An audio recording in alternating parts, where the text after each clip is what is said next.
Hey there everyone, it's me, your guy Waddles. Welcome to another video. Today, we're going to talk about the Nether update.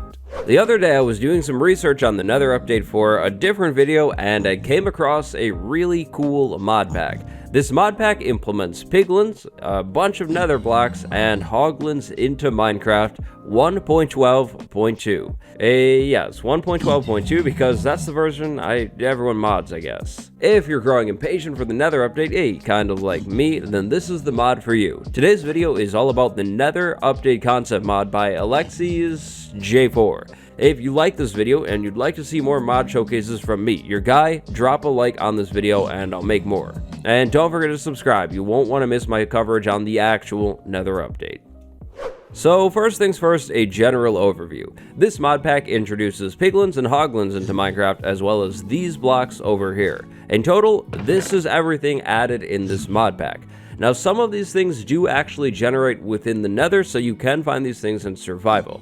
However, with that being said, I haven't found everything generating, so I don't know. Maybe the stuff is just rare, maybe I'm having really bad luck, but some stuff does generate.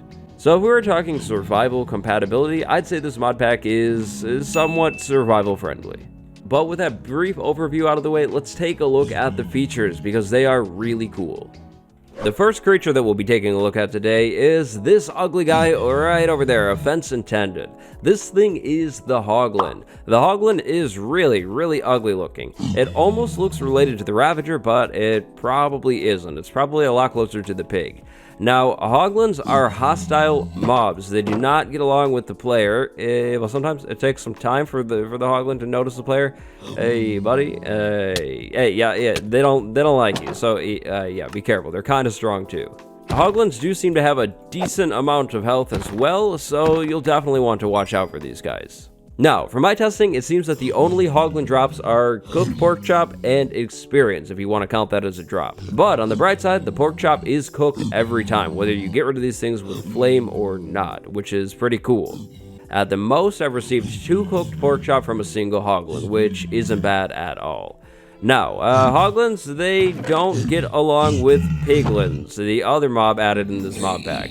These mobs will fight each other on sight. Now, this fight seems to be somewhat balanced. Sometimes the piglins win, sometimes the hoglins win.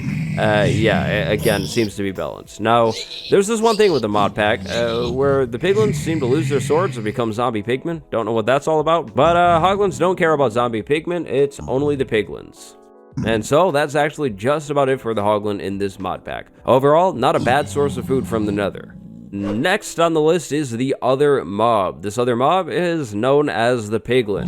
Now, the Piglin is just as ugly, but a little taller. Piglins actually don't care about the player at all until the player hits the Piglin. Once we hit a Piglin, it zooms over to you and deals a lot of damage. Piglins are really strong, and they seem to have a decent amount of health too, so again, you want to be careful with these guys. Oh, and to make things even worse, piglins act in a group mentality, just like zombie pigmen, so if you hit one, they're all going to be mad at you. If you were wondering about gold armor, it doesn't seem to change anything at all. These guys still don't like you if you're wearing gold armor. While we're talking about features that aren't in this mod, piglins don't care if the player opens up a chest with gold. Now, the gold armor doesn't affect a single thing, they just don't care. Now, for my testing, piglins seem to drop gold ingots, gold swords, and experience. Now, remember how the piglin doesn't like the hoglin? Well, that's not the only mob that the piglin doesn't get along with. Piglins also don't get along with wither skeletons. Now, this fight seems to be a lot more balanced in the piglin's favor, especially if the piglins are in groups. I have yet to see a wither skeleton actually successfully take out a piglin on its own. So that piglin that just got taken out, it was actually hurt by other withers and the wither effect for a while. So piglins are definitely stronger than wither skeletons. But aside from the hoglin, the wither skeleton, and the player, if the player hits a piglin, that's it. Piglins don't interact with any other mobs. Now, this next mechanic is one that I really love. At Minecon, it was revealed that we'll be able to trade with piglins by throwing items at them. This mod pack actually does that in a way. Go up to a piglin with a gold block and give it to the piglin, and you'll get items. If we're in survival, we will actually lose these gold blocks too. Now, you can do this over and over again. You can just hold down the use button and give the piglins a bunch of gold. There is no cap. Now so far, the items that I've gotten from trading with piglins are the following: obsidian, coal blocks, wither skeleton skulls, golden swords, netherwort mushroom blue, netherwort mushroom red, and experience. You get experience every single time. The other drops seem to be on a bit of a loot table, meaning wither skeleton skulls are pretty rare compared to golden swords. Overall, this trading mechanic is just really cool. I think this is a cool take on how things might be done. But with the trading, that just about does it for the piglin in this mod pack. They don't really do anything else. Now let's talk blocks, starting off with Nether Gold Ore. This stuff is Nether Gold Ore. Nether Gold Ore will generate within the Nether, but I wasn't able to find any actually in the Nether. Now to mine this stuff, you'll need a stone pickaxe, an iron pickaxe, or a diamond pickaxe. Anything else will not work. When you mine a single block of Nether Gold Ore, you will get a gold block in return. But there's a catch. You want to be careful when mining this stuff because it can explode and deal quite a bit of damage. This stuff is definitely dangerous, but it has a nice payoff. Now, compared to a TNT explosion, this explosion isn't that bad. Here's one Nether Gold Ore explosion, and over here is a single TNT explosion, both placed directly on the surface. So, yeah, TNT blows up a lot more stuff. Nether Gold Ore also gives off a low light level, which is a really nice touch. Next up, we have a handful of new blocks that look really cool. We have the Netherwort Mushroom Red, Red Netherwort Grass, Red Netherrack, Red Netherwort Logs, Red Netherwort Impure, and Crystallized Glowstone. Now, unfortunately, this is a big bummer, but these mushrooms do not grow. So this tree that I built right here, I built that custom. You won't find that in your game unless you want to rebuild the thing. I tried to build this based off of one of the screenshots from Minecon. But with that being said, I think all of these blocks do look really cool. Now, this red netherrack does not spread. It's not like grass or anything like that. I set normal netherrack up all around this stuff just to see if it would spread, and it's been some time, and it hasn't spread at all. Personally, when it comes to the actual nether update, I hope this block, whatever this thing ends up being called, actually does spread onto netherrack. I think that would be really cool to see. Now, the one thing that's kind of different here is the crystallized glowstone. As you would probably predict, crystallized glowstone does give off a light level. But interestingly, this light level is not as strong as the light level that comes from a normal glowstone block.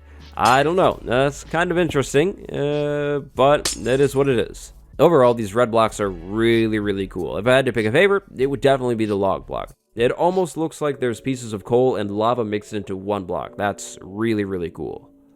So those were the red blocks. Here are the blue blocks. If I'm being honest, I definitely like the blue blocks a whole lot more. I kind of get tired of red.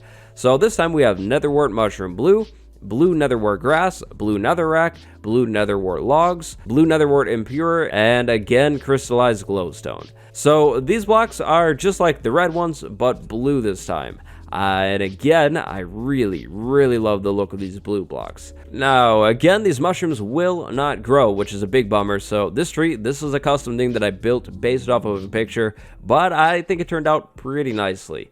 Now, I love the cyan tones in this blue Netherwort Impure block. It is really nice. I mean, if you take the cyan blocks that we do have that are already a really nice tone and mix it with this stuff, you could create a pretty nice gradient, actually.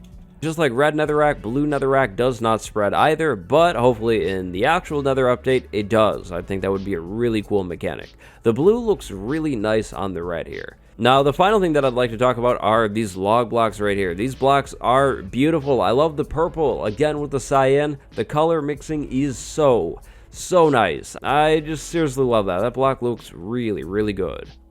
Last but not least, we have two final blocks to take a look at. Now, one of these blocks is known as Soul Root. The other block is known as Dense Soul Sand. I imagine that the Soul Root is meant to be the block that connects to the ceiling and the floor and the Soul Sand valleys, and then this Dense Soul Sand is obviously meant to be the other Soul Sand variant. Now, unfortunately, no blue fire is included in this mod pack, but it's okay because this stuff looks really smooth.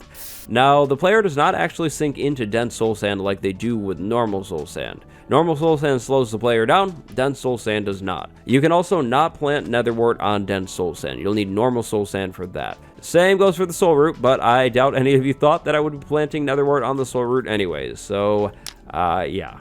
Personally, I think the soul root blends really well with coal, and this block looks really ashy. If you're trying to create maybe some kind of meteor or something, this would be the block that you would use. The stuff looks pretty clean and the texture is nice.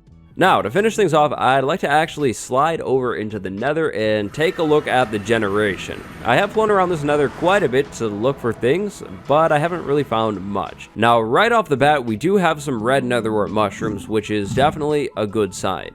But beyond that, we really don't we don't have too much. From flying around for, again, quite some time. Yeah, the blocks don't seem to be insanely common, so if you're trying to find the stuff in a survival setting, like I mentioned before, it might take some time. Again, I've flown around for quite some time and still have yet to actually find a piglin or a hoglin anywhere in the Nether naturally spawned, so I'm not too sure. But I do know that this mod pack does a really nice job of teasing these upcoming features. And so that just about does it for the Nether Update Concept Mod by Alexis J4. I hope you guys enjoyed this video. Remember, there's a download link to this mod in the description below. Check it out if it looks cool to you. What other update feature are you most looking forward to?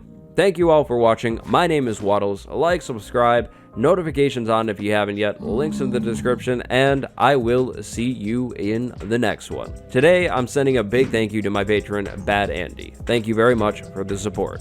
Stay cool, everyone. Until next time.